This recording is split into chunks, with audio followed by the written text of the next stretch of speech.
Amigos, bienvenidos a Radio Uruguay, bienvenidos a La Máquina de Pensar, ¿cómo están? Espero que anden bien. Llegamos al viernes aquí en Radio Uruguay y quiero decirles que hoy vamos a compartir con ustedes algo que tuvo lugar el 1 de octubre cuando se inauguró la Feria del Libro Internacional de Montevideo. Ahí se inauguró el espacio Marosa, creado o ideado por Gabriel Peveroni. Y bueno, estuvimos Gabriel Peveroni, quien les habla, presentando el espacio Marosa y también presentando una serie de 9 videos que registran el homenaje que la Intendencia le hiciera a Mario Lebrero en la Feria del Libro de Buenos Aires en el año pasado, en el 2018. Esos 9 videos fueron realizados por quien les habla y fueron editados por Paola Percal y están disponibles en YouTube. Se puede, si van al blog de La Máquina de Pensar o a la web de Radio Uruguay, pueden verlos si quieren. Son videos bastante breves. Después vamos a ver la presentación del libro Maldito Lebrero, que está editado por Rumbo, y esa novela está escrita por un holandés, Jeroen Bonk, que vino a los 3, 4 años, vino a Brasil, o sea, es un holandés que ha vivido casi toda su vida en Brasil y que actualmente ahora vive en Colonia. Bueno, la presentación estuvo a cargo de Laura Marauda, que es el autor del prólogo del libro, se llama Maldito Lebrero, y de alguna forma ficcionaliza o trabaja a través de ese autor. En fin, van a ver la presentación. Es un libro muy gracioso que a mí me causó mucha gracia, y también estuve ahí medio mezclado en la presentación. Así que los invito a ir ya mismo esta charla en la Feria del Libro de Montevideo. Bueno, bienvenidos, bienvenidas. Esto viene a ser una especie de inauguración formal de un espacio que se llama Espacio Marosa. Como ustedes pueden observar, tenemos toda una iconografía con respecto a Marosa. Y esto tiene toda una historia que empieza el año pasado en la Feria del Libro de Buenos Aires, donde fuimos a parar un equipo de la Intendencia y de la Cámara del Libro a armar ese proyecto que fue Montevideo Ciudad Invitada en la Feria del Libro de Buenos Aires, que permitió hacer un desembarco de escritores, escritoras, performers, poetas, artistas visuales, editores, libreros. Bueno, fue mucha gente para allá, para Buenos Aires, estuvo muy bueno. Y a mí me tocó el papel de curador, de organizar, Coordinador. de coordinador, de organizar cosas y en definitiva terminé haciendo toda la agenda de actividades y marcando algunas líneas temáticas sobre lo que fue ese evento. Y me acuerdo que hace 2 años y medio, por ahí cuando empezó todo esto, con una invitación que me hizo Mariana Perkovich, las primeras figuras que se me aparecieron fue Mario Lebrero, Marosa, poesía, bueno, y después otras cosas que también se sumaron pero esos fueron los núcleos principales, nueva narrativa contemporánea montevideana, yo qué sé. Pero la línea principal fue Barlota, Lebrero, porque yo empecé por Lebrero, y ya la familia me bajó Barlota, Jorge, vamos a hablar de Jorge. Entonces, y yo te dije una frase también, perdón también, que te interrumpa. Sí, Pablo fue uno de mis informantes. Te dije una frase que la repetiste mucho. A ver. La repetiste mucho, incluso me dijiste, ya no sé si es real. No, porque la frase es la siguiente, que Lebrero se va camino de convertirse en el próximo Bolaño, ¿no? Sí, a nivel internacional, para que tengamos una dimensión de lo que va a ser Lebrero. Claro, y después yo te dije en un momento, bueno, hay que matizarla. Y vos me dijiste, no, pero yo ya la repetí muchas veces. Es el próximo Lebrero. Claro, como eslogan publicitario es muy bueno y aparte en realidad está sostenido en muchas cosas que suceden fuera de esta comarca, que tiene que ver con las traducciones, con los ensayos académicos, claro, con las vueltas que ha dado el libro de Pablo, que es uno de los libros también que en la divulgación de la obra de Jorge Barlota, Mario Lebrero, tiene todo este impulso que en realidad fue porque presenté conversaciones con Lebrero en Barcelona y estaba Ignacio Chavarría, sí, y él dijo que Ignacio Chavarría era la albacea de Bolaño, dijo que las 2 novelas en castellano del siglo XXI son 2666 y La novela luminosa. yo lo sinteticé y vos lo sintetizaste más y entonces cada uno fue sintetizándolo. Pero está bien, digamos, un poco porque a veces en Uruguay no tenemos la dimensión internacional que tiene el hebrero. Ahí va, y ahí hicimos en Buenos Aires lo que llamamos las jornadas librerianas o algo así, que vendrían a ser 2 días, 2 jornadas, o sea, un sábado y un domingo, en donde por ahí pasó un mundo de gente, hubo 2 anfitriones, que fueron Elena Corbellini y Gabriel Sosa, y inauguramos esa circunstancia como de mesas ómnibus, empezaban a las 5 de la tarde y terminaban a las 10 de la noche, y subía y bajaba gente y siempre estaban Elena o Gabriel, y se fue generando eso. Entonces, bueno, el tema es que después esa experiencia que pasó en Buenos Aires un poco generó toda esta movida que es ahora esta 42 Feria del Libro, que tiene esta expansión, que es este espacio tomado acá en el piso 1, y este espacio, o sea, un montón de cosas. Y bueno, y cuando armé la programación de este espacio, tenía que empezar con Lebrero, con un nuevo homenaje, con una vuelta de tuerca. Y bueno, y acá estoy acompañado de Pablo, que le pedí que formalmente me acompañara. Pero aparte, digo, me pidió que para presentar en la Feria del Libro la presentación de unos videos. Ahí va. Es raro presentar en una Feria del Libro videos. Que no tenemos pantalla, pero sí podemos... Por ahora ya no se pasan ni los links. Claro, la idea claro. es que todo lo que se hizo allá en Buenos Aires fue filmado, registrado en video. Y ahora, hoy, oficialmente decimos esos videos están subidos a YouTube. Claro. Entonces entran en la página de Montevideo Cultura, el canal, digamos, buscan por Lebrero y esas cosas y van a llegar a todas esas conferencias que sucedieron el año pasado. Esto era nada más que una cuestión absolutamente formal para decir que eso sucedió también y que está bueno y que es un material muy interesante también para todos aquellos que leemos y todos aquellos que quieren informarse, y creo que también para lo académico puede ser muy importante, porque realmente hay material increíble. En realidad, lo que pasó y que me gustaría decir, digo, porque yo fui a la Feria del Libro de Buenos Aires en ese homenaje al Lebrero, pero cada fin de semana estaba dedicado uno a narrativas urbanas, otro a la poesía femenina y el último fin de semana a Mario Lebrero. Y lo que vivimos ahí en ese fin de semana fue algo muy sorprendente en cuanto al clima de la gente, en cuanto a lo que se habló. Se dijeron cosas que nunca se habían dicho. Y sobre todo, yo que he estado en algunos eventos académicos vinculados con Lebrero, se dijeron cosas muy interesantes desde el punto de vista de la personalidad. Digamos, hubo testimonios, como recuerdo el de Carla Barlota, o el de Juan Ignacio Fernández, o el de Alicia Jope, digo, distintos, que realmente a mí me llamaron mucho la atención. Y Gabriela Oneto, recuerdo ahora también, hablando de una forma como nunca la había oído hablar yo, digamos, de los talleres.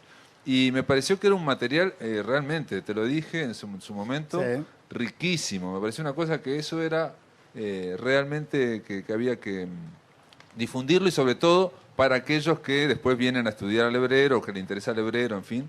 Era una dimensión que es ese encuentro que vos generaste, que no era ni un encuentro solo para hablar de literatura, ni un encuentro solo para hablar de la persona, del autor, sino que se iba como combinando todo. Yo quiero decir antes también que cuando Gabriel Pederoni me puso a mí con Osvaldo Aguirre, hizo una jugada que hay que cobrársela. Porque, ¿qué pasó? Teníamos que hablar en la Feria del Libro y a la misma hora puso en otro salón a Leo Maslía y a Nicolás Barlota. Entonces toda la gente que estaba mirándonos se levantaron y se fueron. Quedamos solamente Osvaldo Aguirre y yo, Elio Gandolfo y vos sentados los 4. Pero la Feria del Libro de Buenos Aires lo que tiene es eso, ¿no? Que empezamos a hablar y a los 10 minutos se volvió a llenar todo de nuevo de otra gente que pasaba por ahí en ese momento, ¿no? Es verdad. Bueno, lo que va a pasar hoy es, esto que pasó, que es la inauguración formal. Luego vamos a presentar el libro Maldito Lebrero, que es un libro que leí con mucho placer hace muy poco, o sea, es una edición, es un libro nuevo que se suma a todo este mundo lebreriano. Ahora va a subir Jerome y van a hablar de eso. Después, a las 7, cuando empiezan estas cosas, ya después me pierdo los horarios y todo. Creo que alrededor de las 19 horas vamos a subir al piso 1 y medio para tener ahí una charla. Va a estar Alejandro Ferreiro con Juan Ignacio y Alicia. También por ahí en ese espacio están unas vitrinas que armamos con Juan Ignacio con objetos del Lebrero, o sea, de Jorge, ahí sí, de Jorge Barlota. Y después de que ellos terminen van a subir allá arriba Felipe Poleri y Pablo Casacuberta, que van a tener un conversatorio entre ellos dos, no sé de qué van a hablar. Ambos me pidieron no hablar del Lebrero, que van a hablar de otras cosas, pero no sé, porque siempre pasan esas cosas, van a hablar del Lebrero. Bueno, entonces yo los dejo y bueno, Jerome, hacemos el cambio. Y también que suba Lauro, obvio. Sí. Y... ¿Para qué traemos una silla? Hay otra silla ahí. Bueno, simplemente decirles que los videos pues, ya están subidos en YouTube. Yo me enteré hace un par de días. Y que no son todos no es toda la filmación, no es todo el registro, sino que está editado, resumido en los distintos conversatorios. La idea es hacer videos que se puedan ver en YouTube, que son precisamente de 12, 15 minutos cada uno. Hay algunos de 22 minutos, pero en general la idea era rescatar lo más importante de todo. Yo, si ya mismo le doy la palabra a Lauro Marauda, que es el prologuista de Maldito Lebrero. Está con nosotros también Jerome Bonk, que es un holandés errante, un holandés que vivió en Brasil y que ahora hace poco está viviendo en Colonia, en Uruguay. Bueno, buenas noches. Para mí es una enorme alegría estar aquí en este evento, dado que este libro para mí también fue una sorpresa muy agradable.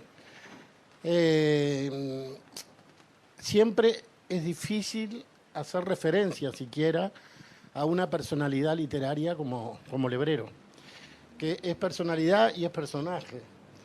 Y de lo que hay mucho escrito y que realmente se bifurca y se propaga cada vez más, que tiene la dimensión que dijeron Gabriel y Pablo, una dimensión internacional creciente, y es muy difícil meterse con ese tema, con el tema Lebrero, Barlota Lebrero.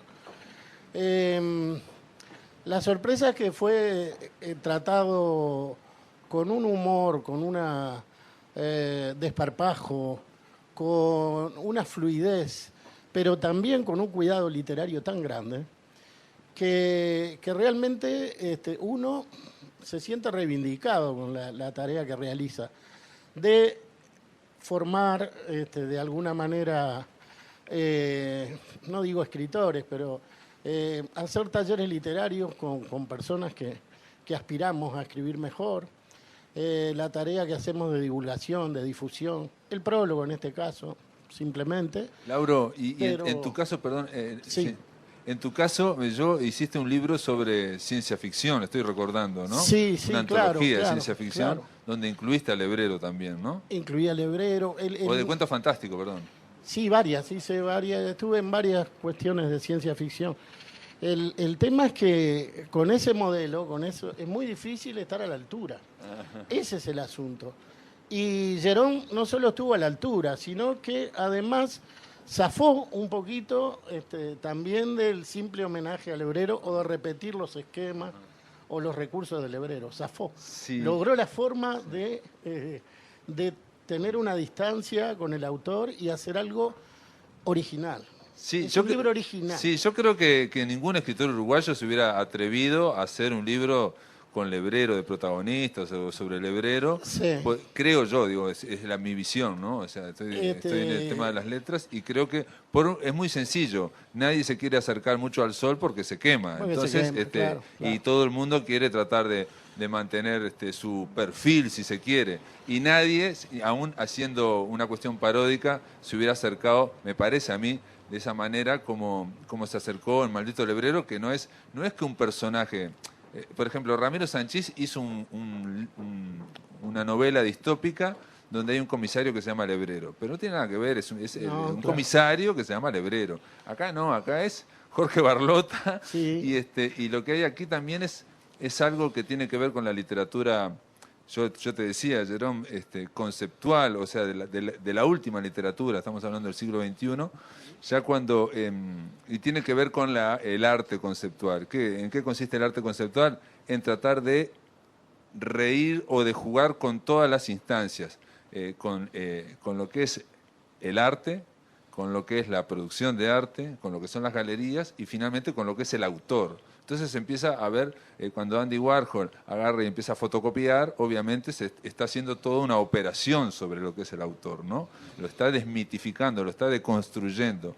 Aquí en este libro, todo, desde aparece una editorial, aparece el homenaje que estuvimos recordando con Gabriel Peveroni el año pasado en Buenos Aires. En el libro aparece, dentro de un año se va a hacer un homenaje en la Feria del Libro de Buenos Aires. Tenemos que hacer algo. Necesitamos el último libro póstumo. O sea, aparecen todas las instancias que rodean a un libro en la producción editorial, todas parodiadas.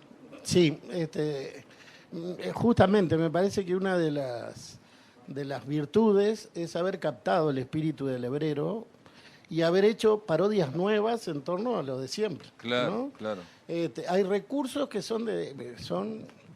ya llevan siglos y que están acá. El recurso, por ejemplo, de la ficción dentro de la ficción. Claro.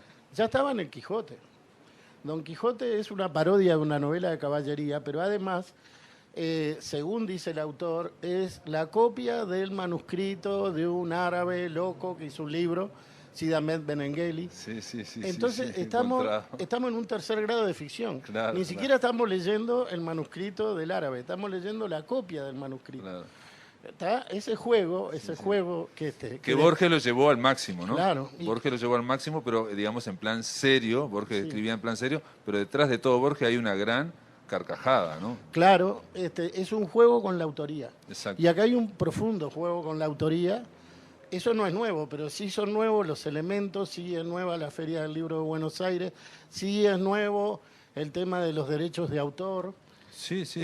Y el tema del escritor fantasma, el tema de la editora manipuladora. Exacto, de inventar algo para el mercado. No sé por qué se ríe, Carmen.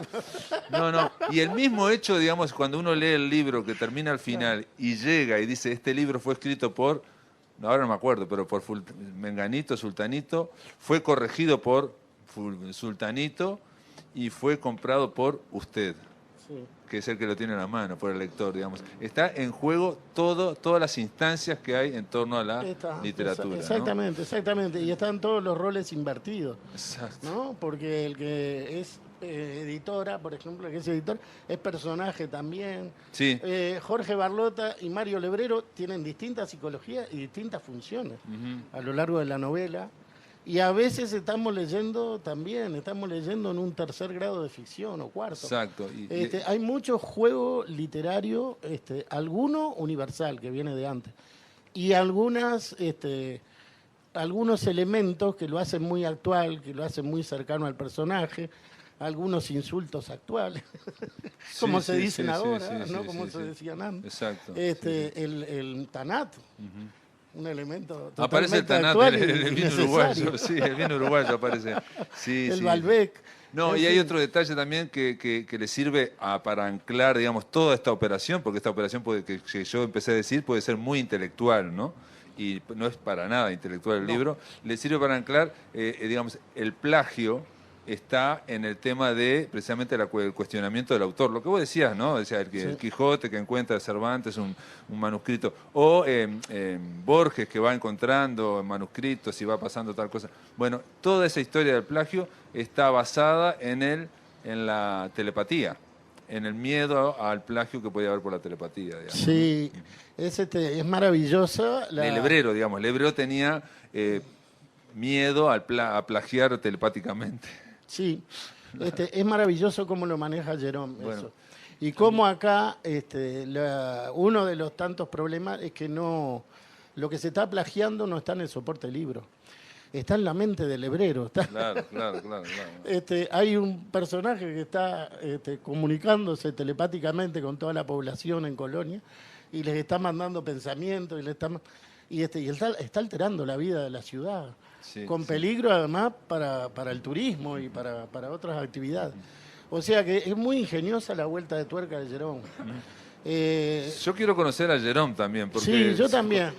cuando yo lo leí, pensé que con ese nombre, Jerome Bong, dije, esto es evidentemente un seudónimo. Claramente esto es un seudónimo. ¿Es? Es porque Ah, bueno. yo soy holandés. Me quedo tranquilo. Sí, mi nombre es Jeroen Vonk. Se escribe de una manera, se pronuncia de otro. Jerome Vonk es un poco más fácil y en buen criollo sería Jerónimo Chispa. Este soy, sí. Pero continúe ustedes porque está bueno. Tuviste No, chispa. no. Yo voy a bajar el nivel, está lindo. No, pero mirá que el nuestro no es muy alto tampoco. No hay problema. No, uno se encanta con libros así, porque tiene humor, tiene mucho humor el libro, te saca muchas sonrisas, y si conoces a Lebrero, la obra de Mario Lebrero, lo disfrutás más todavía, lo disfrutás más. Pero no es imprescindible conocer a Mario Lebrero para disfrutar este libro. Amigos, continuamos en La Máquina de Pensar. Estamos escuchando la presentación del libro Maldito Lebrero de Jerome Bong.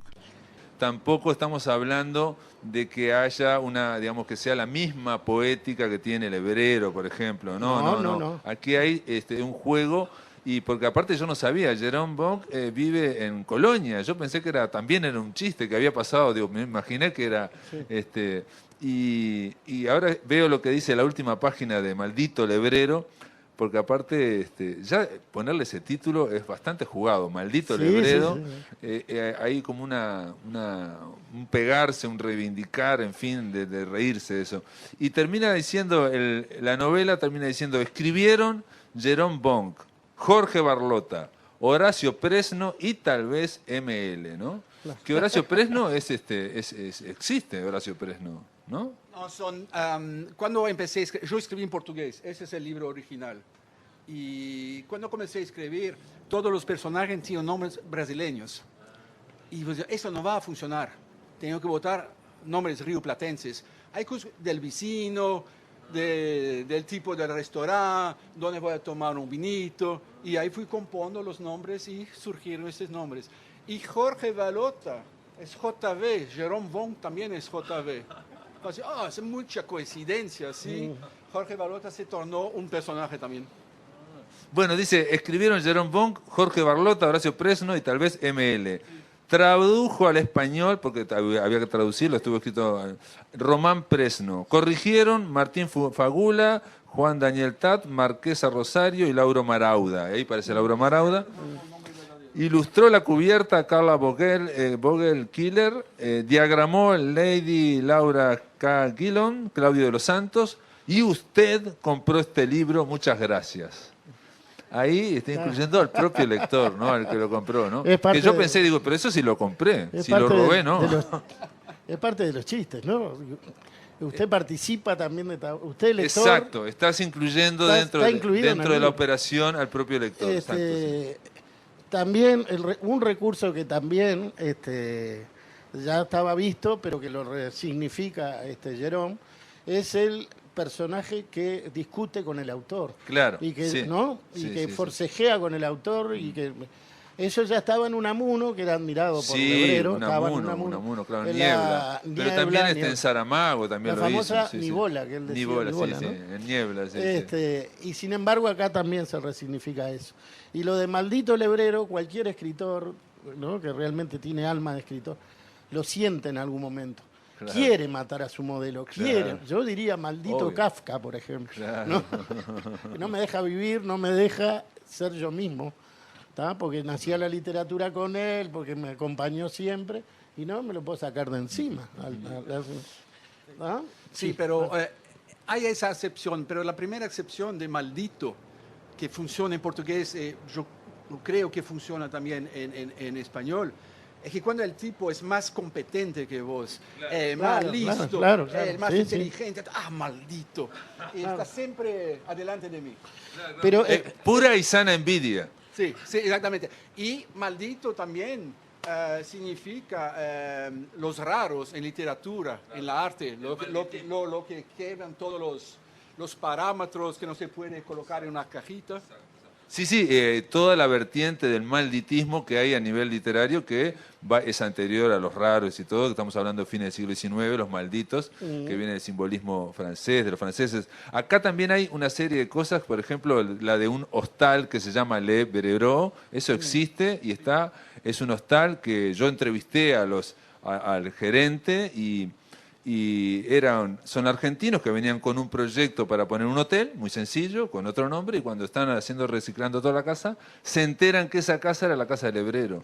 Y entonces dicen, ¿no podemos usar el nombre del Lebrero? Sí, vamos a ponerle Brero, y a cada habitación le pusieron el nombre de una de las novelas. Entonces hay un cuarto se llama La novela luminosa, otro se llama El discurso vacío, distinto. Y uno entra a la casa del Lebrero, digamos, el personaje, el que quiere escribir, también entra en esa casa y vive ahí, digamos, en un momento. Y fue donde todo empezó. Sí, mira. la primera vez, esto aquí es autobiográfico, es autorreferente. La primera vez que vinimos a Uruguay en el 2006, cruzamos, Marcelene y yo, cruzamos ¿cómo se dice? El Río de la Plata, y pasamos un día en Colonia y nos encantó y decimos, tenemos que volver. En el 2012 pasamos 10 días y fuimos a parar en esta posada Lebrero recién estrenada. Yo soy un tipo muy curioso. ¿Qué significa el nombre? Es un autor que vivía acá, y atrás de la recepción había una chica biblioteca. Sí, hay una biblioteca. De 10, 12 libros. En esa temporada yo leí 7 de Lebrero. De Lebrero ahí. Sí, Marcia iba a pasear, yo agarraba una botella de Taná, siempre de cosecha diferente y de bodega diferente, me sentaba, y chupaba y leía. Y era impresionante. Y alucinaba.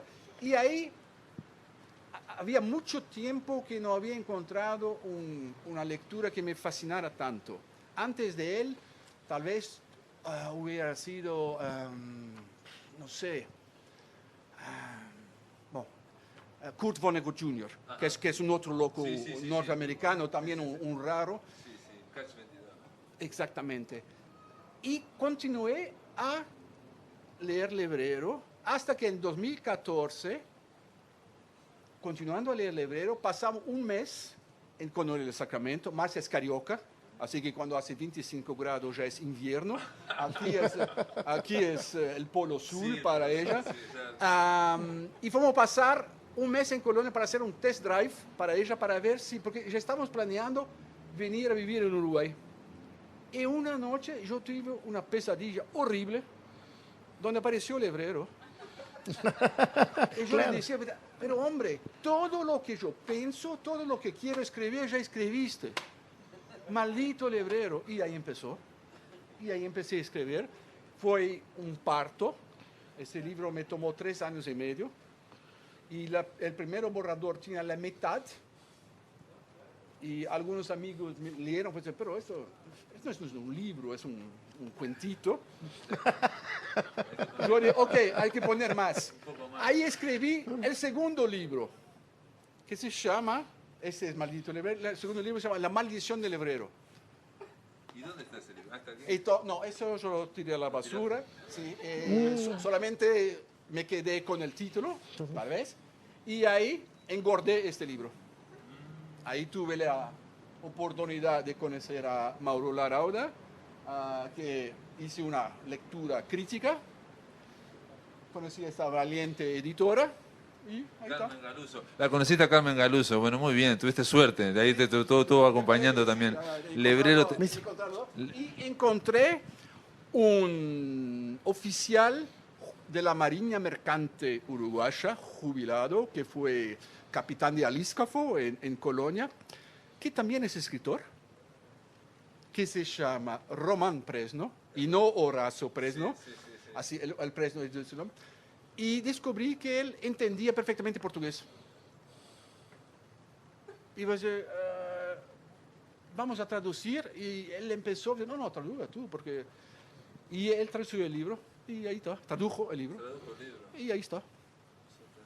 Hay un detalle que tiene que ver que el que lee este libro no se da cuenta de todo el trabajo que hay detrás de él, y eso habla bien del libro, ¿no? Sí. El libro es muy fluido Pero y muy parece elaborado. escrito como muy rápido, Sí, y bueno, no, es lo no. contrario, ¿no? Digo, Borges decía que una de las cosas que tenía que hacer un escritor era que no se notara el trabajo que hay detrás del libro, ¿no? O sea que el lector no tiene que notarlo porque no tiene por qué saber que vos pasaste 3 años escribiendo ese libro, ¿no? Bueno, hace 3 años, gracias, maestro. Porque eso me soportó durante 3 años. Y yo, Pero pará, Jerome, pero vos habías escrito antes, te habías dedicado a escribir, vos tenés otros libros. yo soy un escritor frustrado. Yo soy un artista frustrado. Pero tenés otros títulos, ¿no? Sí. Yo escribo desde los 20 y todo lo que escribía tiraba a la basura. Y paré de hacer esto cuando empecé a escribir en la computadora y ahí guardaba los archivos de mí mismo para que no los para no tirar a la basura. Escribí 2 o 3 libros, uno que se llama Que lo parió, que es como ¿cómo se dice? Yo me quedé 90 días sin tomar nada. O me quedé 30 días sobrio, 90 días sobrio. Ese es un diario sobre 90 días de sobriedad.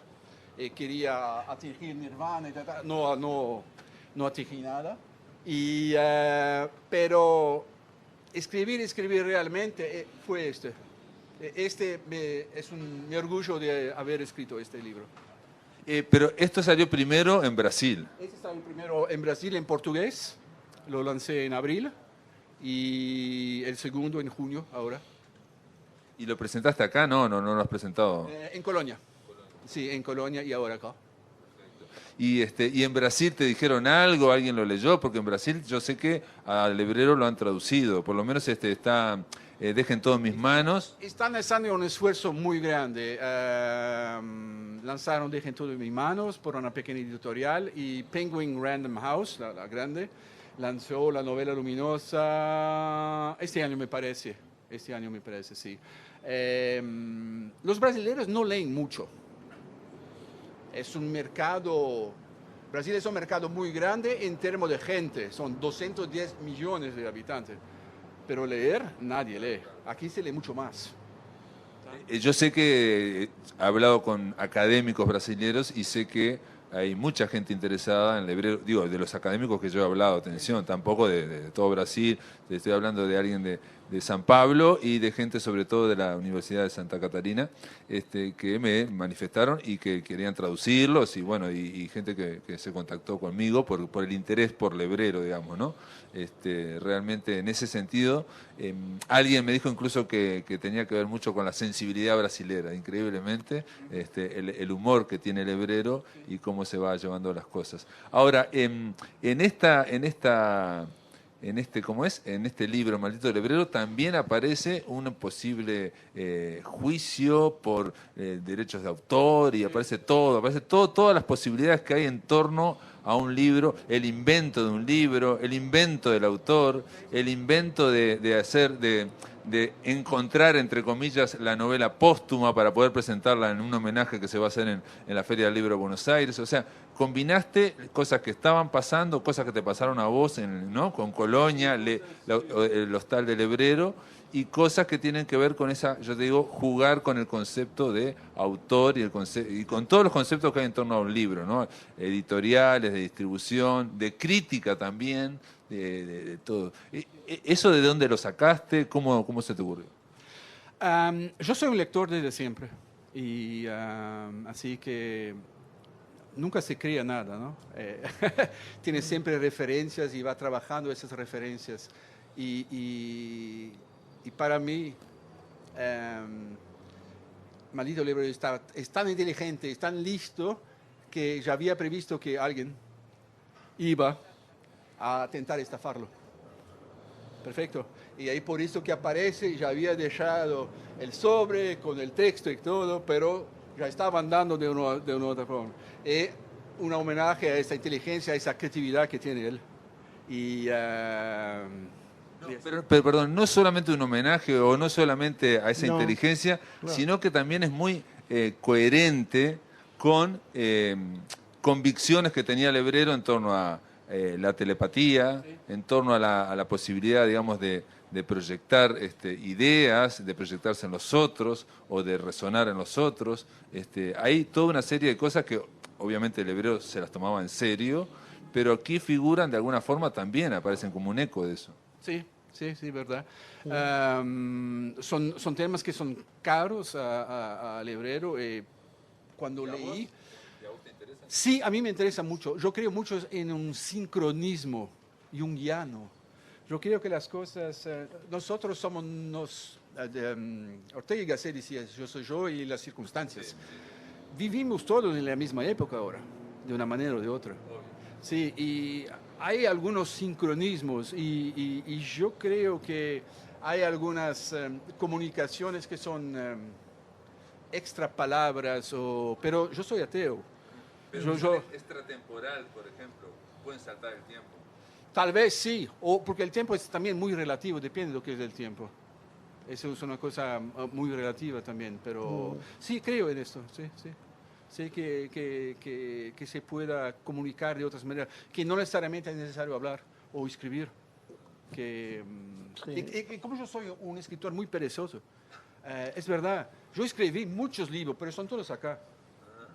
Y escribir realmente es una cosa muy trabajosa. ¿Sí? Y para eso yo soy muy perezoso. En esta última parte continuamos con la presentación de la novela Maldito Lebrero de Jerome Bock. Está Lauro Marauda, que es el autor del prólogo, y quien les habla. Hablaste de la serendipity o de la serendipia, ¿no? Que es el sincronismo, es otra forma de hablar de sincronismo. Sí, porque ese libro nació por acaso. Nació porque yo fui a hospedarme en una posada que se llamaba Lebrero. Podía ser la pensión Felisberto Hernández. Claro. O Etel Machado de Assis en Río de Janeiro, que también es un escritor fantástico, que al fin del siglo XIX, ¿sí? XIX, escribe un libro donde un muerto cuenta la historia de su vida. Y así que es un feliz acaso. Y yo agarré la oportunidad. Y en verdad fue un autor que rescató mi voluntad de conocerlo en su obra. Y Lebrero tiene una cosa muy especial. Así, en este tiempo moderno de commodities, de likes, de todo colorido, Photoshop, dicen siempre que la lectura es un placer. No es verdad. La lectura algunas veces puede ser muy dolorosa, claro.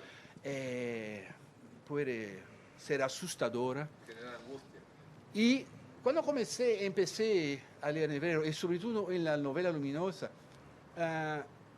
recordé cuando empecé a leer seriamente. Esto fue a los 15.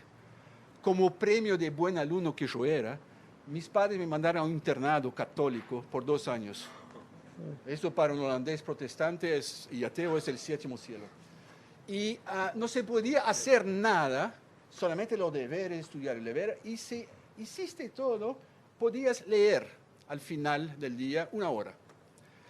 Libros, obviamente, preaprobados por los curas. Y Vainoe, sacó capa y espada. Pero descubrí que había un mercado negro de cigarrillos y de libros. Ahí fuimos a leer un libro un poco más interesante, esas cosas todas. Y ahí comencé a leer mucho. Y yo fui, y libros, de esos libros de capa y espada, y Vainoé, pasé a leer teatro, y ahí fui a leer Bertolt Brecht, que es para un adolescente de 18 y 18 años, es una cosa así. Yo fui un lector de Nietzsche durante 20 años. Y lo que pasó después con la vida, con los hijos que crecen, con el trabajo, yo comencé a leer solamente lo que me gustaba. Yo acomodé la lectura a las cosas que me gustaban. Romances policiales como Maigret, de Georges Simenon, esas cosas todas. Y así era fácil leer, era cómodo leer los últimos años. Y cuando empecé a leer ni todo que escribió Lebrero me toca o me gusta, pero me provoca. Y hay cosas en la novela luminosa que yo leía y volvía a la frase y leía, volvía a la frase y leía. Y yo tuve que hacer un gran esfuerzo para pasar por esa página. Y esto fue una cosa también que es extra escribir el libro, un rescate que me proporcionó la lectura de la obra de Lebrero. Es entender que la lectura es una serie de cosas, no es solamente una cosa de placer. Ah, no, claro, que incluso él dice que es una cuestión, un acto físico que te puede, aparte, que no siempre tiene que ser de placer, de fin, ¿no? Y que al contrario, él llega a decir en un momento que las novelas policiales, como hay una resolución al final, la tensión se afloja y uno queda contento. Pero que la buena literatura no hay solución al final y esa angustia queda dentro de uno y queda trabajando dentro de uno, ¿no? O sea, queda esa tensión. De todas formas, yo creo que hay una cuestión en tu caso, que es ir a Colonia, hospedarte sin saber en el hostal Lebrero, no saber quién era Lebrero, preguntar, quedarte ahí y ver que están todos los libros lebreros, y entonces empezar a leerlo y, digamos, hay una cuestión como de estar atento al momento, o de responder a ese momento también, ¿no? Sí, verdad. Y también yo quería escribir algo, pero me faltaba un buen motivo o una buena historia. Y esta historia apareció a través de ese sueño, de esta pesadilla. Y ahí agarré esto, ok, ahí vamos. Claro. De esa pesadilla agarraste también una especie de clima. De todas formas, el clima acá en Maldito Lebrero es, el protagonista está muy angustiado, ¿no? Está muy bajón porque es un escritor que no funciona, pero sin embargo el aire de la novela es más bien risueño, ¿no? ¿Estás de acuerdo, Lauro? ¿No? Sí, O sea, ¿te totalmente. parece? Tiene mucho humor, tiene temas grandes, pero tratados de una manera muy amena, muy amena. Es una novela amena en todo momento. Eso es importante señalarlo, ¿no? Sí, No son disquisiciones filosóficas muy largas. Hay capítulos que son unas líneas. Es muy ágil y muy amena y con mucho humor en muchos momentos. Y además... Y perdón, y también está hablando, criticando todo el mundo literario también. Hay una crítica, todo el comercio, la claro, literatura, una crítica toda la producción a capitalista. todo. Sí, sí. A todos los roles alrededor de la escritura y Sí, de los sí, libros, sí, todos los sí. roles que existen. Y quiero señalar también que si bien está Jorge Barlota, está Mario Lebrero, hay personajes que son muy cercanos al modelo original, ¿no?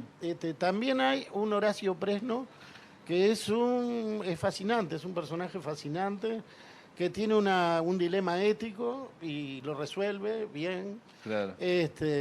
Y que creo que da para una saga, es un personaje que da para mucho.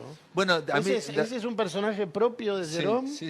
No, Y a mí me dio la sensación de que le quedó una editora bárbara. Sí, ¿viste? la editora era Para terrible. seguir trabajando con ella. Era una monstruo, sí, Era terrible, así. terrible, esa editora terrible. Muy manipuladora. Sí. Muy manipuladora, sí. Pero sí, también sí. de esa manera logró que escribiera el autor. Exacto. ¿no? O sea Ah, bueno, ¿no? tiene razón, tiene eso razón. es lo positivo, si no, Sí, no sí, escribía. le puso un fajo de dinero. Son muy lindas las ambigüedades. Es muy lindo el hecho de el problema ese que realmente tal vez un escritor lo entienda cabalmente, de ser colonizado por otra voz y no poder salir de la colonización, no poder salir, ¿no? Sí, sí. Lo que te pasa con Lebrero, a mí me pasó con Kafka. Que una vez hice un cuento cortito, yo quedé feliz, dije, qué idea genial se me ocurrió, qué idea genial. Se me ocurrió que en vez de una torre de Babel, ¿no? Estaban cavando el pozo de Babel, lo estaban cavando hacia abajo, era un pozo hacia abajo. Qué buena idea, ¿no? Y después leo un aforismo de Kafka, el pozo de Babel que todos construimos. Claro. Bueno, pero lo que ocurre, ¿Se dan Lauro, cuenta? sí. Maldito Kafka. Sí, maldito Kafka. Pero lo que ocurre también con las lecturas en general, digamos, que son liberadoras, Claro. lecturas liberadoras, es que yo siempre cuento lo mismo, que Gabriel García Márquez, él lo cuenta que está en una pensión, está angustiado porque quiere ser escritor, pero no puede, de hecho ya había publicado cuentos y todo, o sea, ya había empezado a escribir, y lee La Metamorfosis de Kafka, lee la primera línea, y entonces dice, entonces se puede. Bueno, claro, O sea, claro. entonces se puede escribir eso que yo tenía, ¿no? Entonces hay una liberación de eso, ¿no? O sea, hay como diciendo, entonces, si alguien lo hizo, quiere decir que yo también puedo hacer algo similar. Claro. Sí, sí, con certeza es un... Como si estuviera... Sí, un poco, sí, un poco. Sí, sí, sí. Además, ojo, cuando uno además de alguna manera insulta, entre comillas, a un maestro, lo está confirmando como maestro. Sí, sí, Es sin una duda. forma de reconocerlo. Sin duda, ningún escritor uruguayo hubiera hecho una novela donde aparezca Lebrero en su título, una novela, porque es un homenaje que, insisto, que es pegarse al sol y ser incinerado Sí, por el sol. claro. Y todo el mundo quiere despegarse del sol y quiere hacer su pequeño trillo, digamos. Eso, ese homenaje, ese juego paratextual, tiene sus riesgos, si se quiere. No, yo pienso que también te quería decir, tanto a vos, Lauro, que te pasó con Kafka, como yo qué sé, a mí me pasó con García Márquez en su momento, por ejemplo, es que, o Felisberto también me pasó con Felisberto claramente, es que uno no elige, yo quiero que mi voz sea como Onetti o la de Felisberto o la que fuera. No se elige eso, digamos.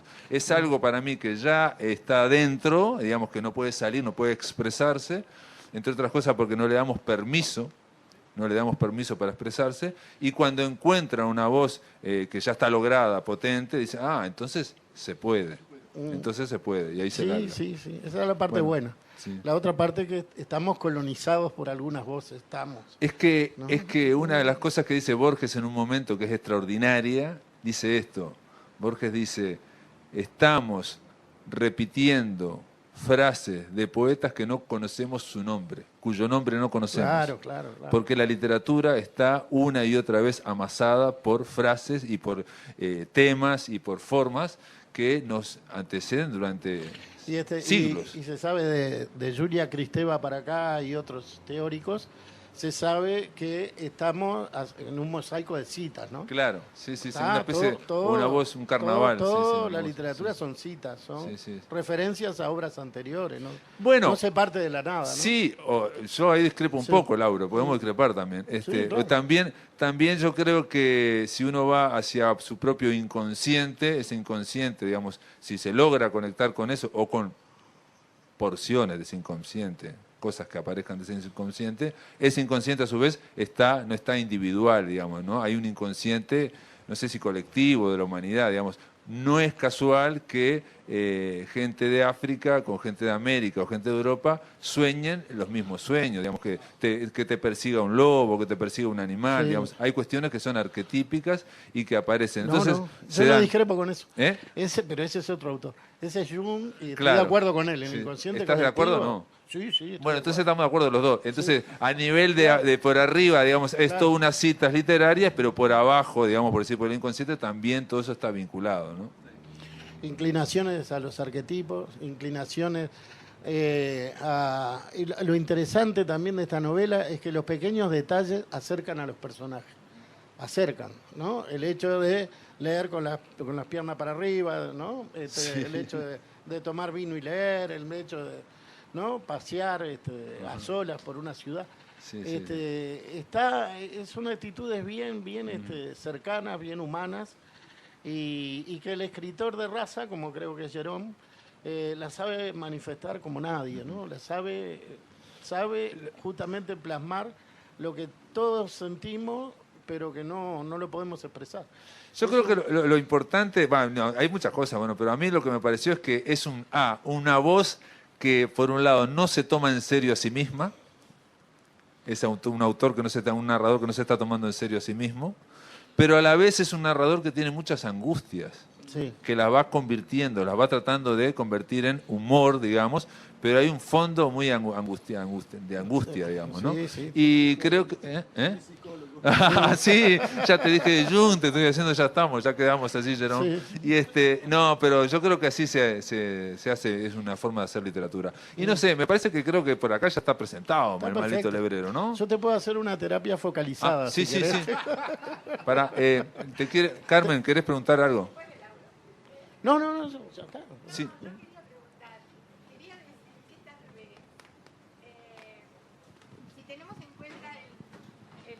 Cuento sistema del Lebrero, que va pasando por una serie de circunstancias y terminamos descubriendo que esos diferentes planos de ficción En realidad es un autor que está escribiendo, ¿no?, sobre un sistema que le resulta fallido, y lo abandona porque le ataca la angustia de ser él un personaje de alguien que está escribiendo. Entonces yo creo que si Lebrero hoy pudiera leer tu obra, diría: maldito Jerome. Muy bien.